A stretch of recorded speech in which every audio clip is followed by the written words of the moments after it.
मंडळी, मी संदेश शिर्के ऑफिशियल या पेजच्या माध्यमातून आणि महाराष्ट्र न्यूज एक्सप्रेस आणि नाऊ या वेब न्यूज चॅनलच्या माध्यमातून आज पुन्हा एकदा आपल्या समोर आलेला आहे. आजचा विषय मंडळी तितकाच गहन आहे आणि हा विषय गहन याकरिता आहे कारण की मी आज ज्या प्रभागात आहे ना मंडळी, हा प्रभाग जाणीवपूर्वक मी सर्वात शेवटी घेतलेला आहे. प्रचार संपायला, उमेदवारांचा प्रचार संपायला अगदी काही मिनिटांचा अवधी शिल्लक आहे आणि सर्वांचीच उत्कंठा शिगायला लागली असेल की 2 दिवसानंतर निकाल काय येईल. मात्र हा निकाल काही येऊ, मात्र इथल्या मतदारांमध्ये मोठ्या प्रमाणामध्ये जनजागृती करणं यासाठी मी आलेलो आहे. मी आहे कल्याण पश्चिमेमधल्या प्रभाग क्रमांक 6 मध्ये. या ठिकाणी मित्रांनो, शिवसेना शिंदे गटाचे 4 उमेदवार आहेत आणि उद्धव ठाकरे गटाचे 4 उमेदवार आहेत. नीट पाहून घ्या, कुणाला मतदान करायचं हे तुम्हाला ठरवायचं आहे. बरं, कुणाला उमेदवार, कोणता उमेदवार असणार आहे, काय असणार आहे याची यादी तुमच्या सर्वांसमोरच आहे आणि उद्या परवा हा तुमच्याकडे वेळ असेल, सायंकाळी 5:30 जी काही मतदानाची वेळ असेल तोपर्यंत. मात्र हे मतदान करताना तुम्ही मतं जे आहे, तुमची मतं ही दान करीत नाही आहात याची पूर्णतः तुम्हाला काळजी घ्यायची आहे. कारण की हा मतदारसंघ, हा प्रभाग तितकाच महत्वाचा आहे मंडळी. इथे जे सुरुवातीपासून नगरसेवक आहेत त्यांना छेद द्यायचा आहे, त्यांच्याऐवजी नवीन चेहरे तुम्हाला हवेत की नाही हे तुम्हाला पाहायचं आहे. या मतदारसंघामध्ये मित्रांनो, मी जाणीवपूर्वक आजचा लाईव्ह करतोय. मी सुरुवातीला तुम्हा सर्वांना प्रश्न केला की तुमची सर्वांची तब्येत ठीक असेल, तुम्ही सर्व ठीक असाल. मला आवर्जून सांगावं असं वाटतं माझ्या सर्व इथल्या माझ्या प्रेक्षकांना की माझी स्वतःची तब्येत ठीक नव्हती. 2 दिवसापूर्वी मी ICU मध्ये होतो. हृदयाच्या रिलेटेड काही मला त्रास झाला आणि त्याच्यामुळे या ठिकाणी त्रास झाल्यामुळे मला हॉस्पिटलमध्ये या ठिकाणी दाखल करण्यात आलं होतं. मात्र अशा परिस्थितीमध्ये देखील आजचं हे जे लाईव्ह थेट प्रक्षेपण आहे ते करण्यामागचं कारण तितकंच महत्वाचं आहे. कारण की जर मी आज बोललो नसतो ना मित्रांनो, तर हा आवाज तुमच्यापर्यंत पोहोचू शकला नसता. त्या बातम्या वाचा मित्रांनो. MMS कांड बन सकता है, KDMC में बडा मुद्दा.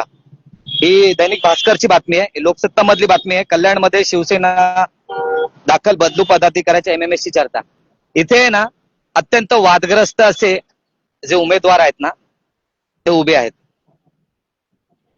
आणि अशा वादग्रस्त उमेदवारांना उमेदवारी देण्यापूर्वी त्यांच्या नेत्यांना कल्पना देण्यात आली होती की अशा उमेदवारांना तुम्ही उमेदवारी देऊ नका, जेणेकरून तुमचा जो पॅनल आहे त्याच्यावर फरक पडेल.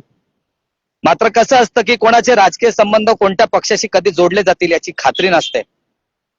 जर ही उमेदवार मंडळी ऐन वेळी दुसऱ्या पक्षामध्ये प्रवेश करून स्वतःची जागा किंवा स्वतःची उमेदवारी किंवा स्वतःचा मतदारसंघ किंवा स्वतःच्या गाडीवर नगरसेवक पद असं स्टिकर लावू इच्छितात, तर मतदार म्हणून तुम्हाला देखील तितकाच हक्क आहे मित्रांनो. कोणाला निवडून द्यायचं हा अधिकार तुम्हाला आहे. आज मी प्रचारासाठी आलेलो नाहीये, प्रचाराची वेळ आणि मर्यादा ही देखील संपलेली आहे. हा प्रचार नाहीये, सत्य सांगण्याचा एक प्रयत्न आहे. या मतदारसंघामध्ये तुम्हाला निवड करताना असा उमेदवार निवडून द्यायचा आहे. मी कोणाला मतदान करा हे मी अजिबात सांगणार नाही, कारण की ज्याला त्याला आपलं मतदान करताना त्याच्या ऐच्छिक बुद्धीवर किंवा त्याच्या वैचारिक बुद्धीवर स्वतःचा आत्मविश्वास असतो. त्याच्यामुळे त्यांना मी सांगणं हे आता योग्य नाही की त्यांनी कोणाला मतदान करावं. मात्र या बातम्या आहेत ना मित्रांनो, या अशा पुसटशा अधोरेखित जाणीवपूर्वक करण्यात आल्या गेल्या काही दिवसांपासून. महत्वाच्या बातम्यात घ्या. तुम्हाला महिलांचा सन्मान करणारे नगरसेवक हवेत, महिलांचा अपमान करणारे नगरसेवक हवेत, की महिलांसाठी झटणारे, महिलांचा सन्मान करणारे असे हवेत? विचार करा की महत्वाचे या ठिकाणी काही प्रश्न आहेत या प्रभागामध्ये. या प्रश्नांकडे दुर्लक्ष करताना इथले जे नगरसेवक आहेत विद्यमान किंवा कोणी, हे जाणीवपूर्वक वेगळ्या गोष्टींनी या प्रचाराला वेगळं वळण आणत आहेत. माझा आजच्या या लाईव्ह मागचा उद्देश जो आहे मित्रांनो तो समजून घ्या. पुन्हा एकदा सांगतो की या मतदारसंघात हा सुशिक्षित मतदार वर्ग आहे. या ठिकाणी सिकंदर, रामबाग, खडक असा हा जो एरिया आहे. माझी महापौर आहेत या पॅनल मध्ये आणि अनेक दिग्गज नगरसेवक आहेत.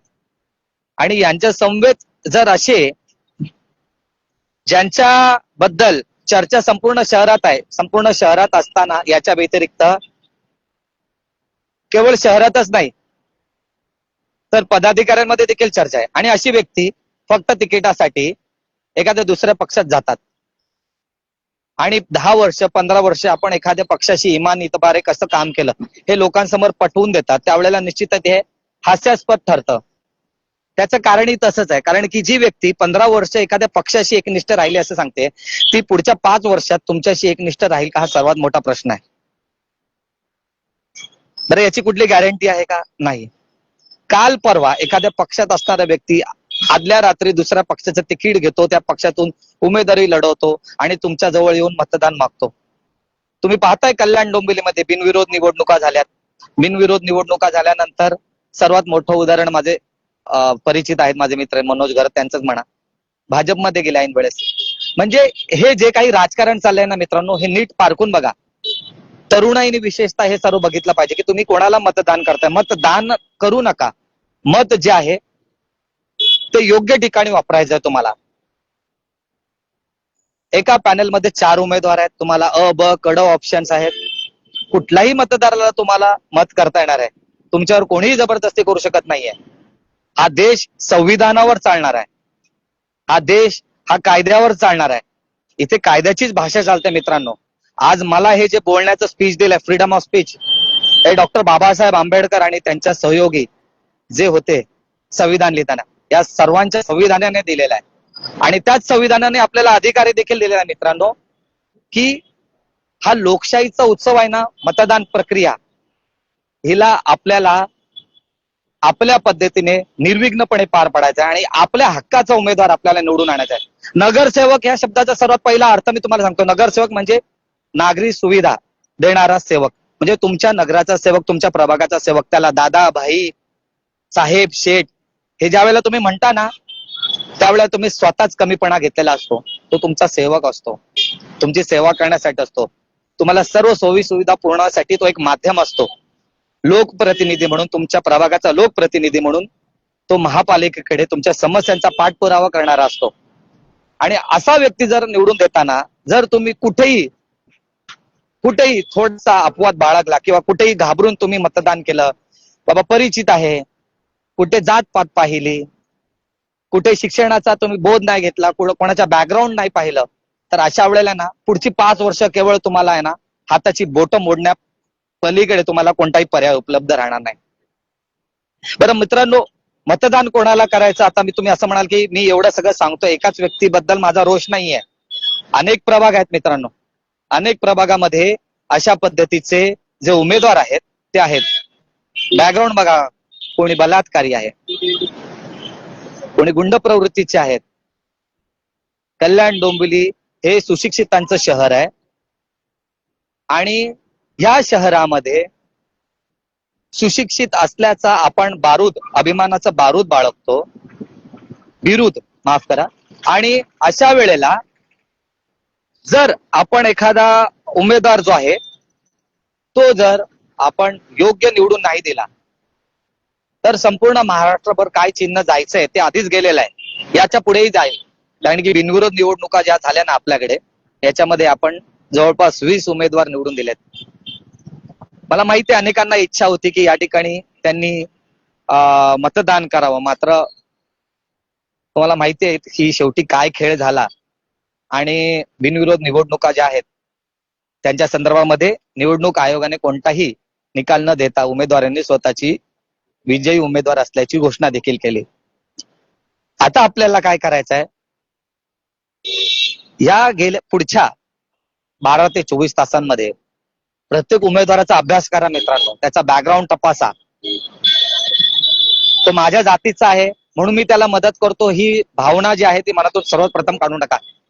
इथे आज भाषा असो, प्रांत असो, जातीभेद असो, वर्णभेद असो, याला प्राधान्य देण्यापेक्षा उमेदवार कोण आहे, कारण की या नागरिकांच्या नगरसेवकांच्या निवडणूक आहेत मित्रांनो. अगदी म्हणजे तळागाळातल्या वॉटर मीटर गटर अशा पद्धतीच्या छोट्याशा निवडणूक आहेत. आणि या निवडणुकांना जर तुमचा माणूस, जर तुम्ही निवडणूक उमेदवार म्हणून किंवा तुमचा नगरसेवक म्हणून निवडून देणार नसाल ना, तर भविष्यात तुमच्याकडे कोणताही पर्याय उपलब्ध राहणार नाही. ज्या पद्धतीने आपण पाहिलं की अनेक प्रभागांमध्ये अपक्ष म्हणून उभं राहिलं, कोणी बाळासाहेब ठाकरे यांच्या गटामध्ये गेलं, कोणी भाजपमधले शिंदे सेनेमध्ये गेले. अशा पद्धतीची देवाणघेवाण चालू आहे. प्रभाग क्रमांक 29 तुकाराम नगरमध्ये आपण बघतोय की रवी पाटील आणि नितीन पाटील यांनी भाजपवर पैसे वाटल्याचा आरोप केला. बरं, ते झाल्यानंतर पुन्हा मग भाजपच्या नेत्यांनी, भाजपच्या तिथल्या पदाधिकाऱ्यांनी आरोप केला की नितीन पाटील किंवा त्यांच्या प्रभागातल्या लोकांनी मारहाण केली मोठ्या प्रमाणावर इथल्या लोकांना, म्हणजे भाजपच्या लोकांना. तर या प्रकरणी आता सर्वच आरोपी जे आहेत ते फरार आहेत. काय चाललंय या कल्याण डोंबिवलीमध्ये, नेमकं काय चाललंय हे संपूर्ण तुम्हाला तपासायचं मित्रांनो. बातम्यांचा संदर्भ यासाठी देतोय आणि प्रभाग क्रमांक 6 यासाठी देतोय कारण की माझ्या घराजवळचा प्रभाग आहे. इथे सुशिक्षित मंडळी आजही निवडणुकांना उभी राहिलेली आहेत. तुम्हाला विचार करायचा आहे कोणाला निवडून द्यायचा आहे. एखाद्या पक्षाकडे वारंवार ज्या वेळेला पत्रकार माध्यम प्रतिनिधी म्हणून सांगतात की या पॅनेलमध्ये अशा पद्धतीचे उमेदवार दिल्यास तुम्हाला फरक पडू शकतो, तरी देखील जाणीवपूर्वक काही राजकीय समीकरण लक्षात घेऊन जर एखादा राजकीय पक्ष अशाच उमेदवारांना जबरदस्ती तुमच्या माथ्यावर बसवणार असेल तर तुम्ही काय करायचं त्याचा निर्णय मित्रांनो तुम्हाला घ्यायचा आहे. हा कोणताही, आजचा हे माझे लाईव्ह आहे, हे कोणत्याही पद्धतीचं कोणत्याही उमेदवाराचा प्रचार किंवा अपप्रचार करण्यासाठी नाही आहे. सत्य पडताळून पहा, चांगल्यात चांगला उमेदवार तुम्हाला निवडून द्यायचा मित्रांनो.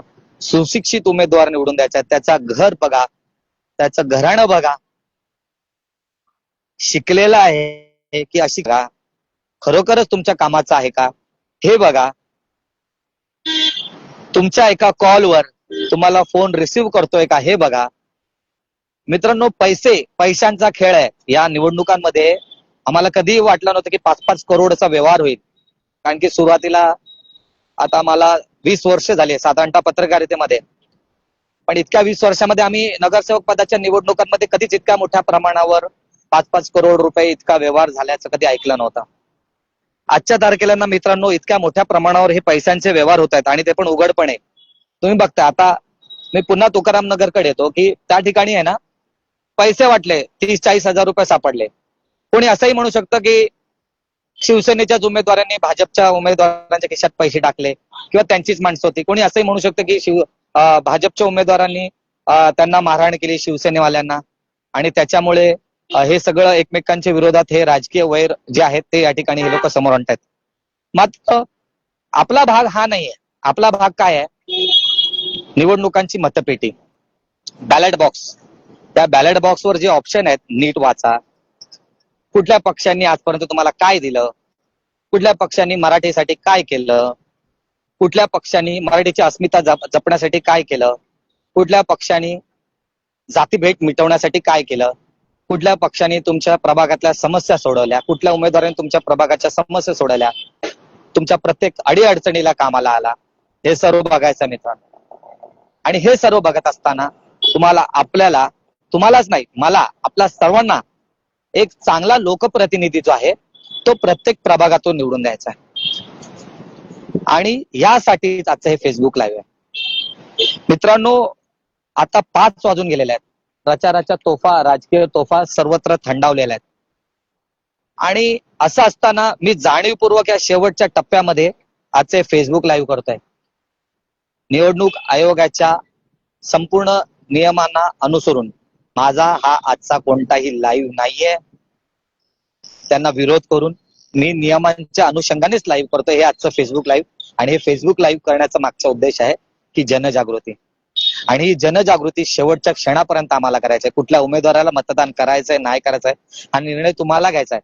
मात्र हा निर्णय घेण्यासाठी थोडासा माझ्याकडे जी माहिती उपलब्ध आहे त्याचा जर तुम्हाला काही आधार घेता आला किंवा त्या माहितीच्या आधारे तुम्ही तुमच्या मतदान प्रक्रियेमध्ये योग्य निर्णय घेतला तर निश्चितच समाजामध्ये काही चांगले नगरसेवक, चांगल्या नगरसेविका निवडून येऊ शकतात.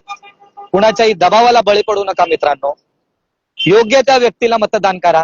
राजकीय पक्ष बघताना तो राजकीय पक्ष आधी एकटा होता का दुपटा होता, आता कोणाबरोबर आहे ही सगळी पार्श्वभूमी तपासून बघा आणि त्यानंतरच आपलं अमूल्य असं जे मत आहे ना, ते मत जे आहे ते योग्य व्यक्तीला तुम्हाला द्यायचं आहे. आशा व्यक्त करतो आजच्या या फेसबुक लाईव्हच्या माध्यमातून माझा आजचा या लाईव्ह मागचा उद्देश तुम्हाला समजला असेल. पुन्हा एकदा सांगतो, व्यक्तिगत कोणावर बोलणार नाही. ज्यांना बोलायचं होतं, ज्यांच्याबद्दल बोलायचं होतं त्यांना संदेश गेला. ताट मानेने जे आज या निवडणुकीच्या रिंगणात उभे आहेत ना, त्यांच्या पाठीचा कणा मतदारांना तुम्हाला मोडायचा आहे आणि खऱ्या अर्थाने जे छाती ठोकपणे तुमच्या पाठीशी उभे राहतील असे उमेदवार, सुशिक्षित उमेदवार तुम्हाला प्रत्येक प्रभागातून निवडून आणायचे. इतकंच आव्हान मी आजच्या फेसबुक लाईव्हच्या माध्यमातून माझ्या सगळ्या मित्रमंडळींना करतो, माझ्या सगळ्या फेसबुक लाईव्हच्या प्रेक्षकांना करतो. मित्रांनो, अशाच पद्धतीने याच्या पुढचंही लाईव्ह मी करत राहीन आणि हा जनसामान्यांचा आवाज तुम्हाला या निवडणुकांमध्ये खऱ्या मतदाराला, खऱ्या उमेदवाराला मत देऊन अशाच पद्धतीने जागृत ठेवायचं आहे. पुन्हा एकदा आवाहन करतो, योग्य उमेदवाराला मतदान करा, मत दान करू नका, योग्य उमेदवाराला निवडून द्या आणि त्याची पार्श्वभूमी तपासून पहा. मी संदेश शिर्के ऑफिशियल या पेज साठी आजचे फेसबुक लाईव्ह केलंय, महाराष्ट्र न्यूज एक्सप्रेसच्या माध्यमातून आणि नाऊ या न्यूज चॅनलच्या माध्यमातून. धन्यवाद मंडळी, पुन्हा भेटूया.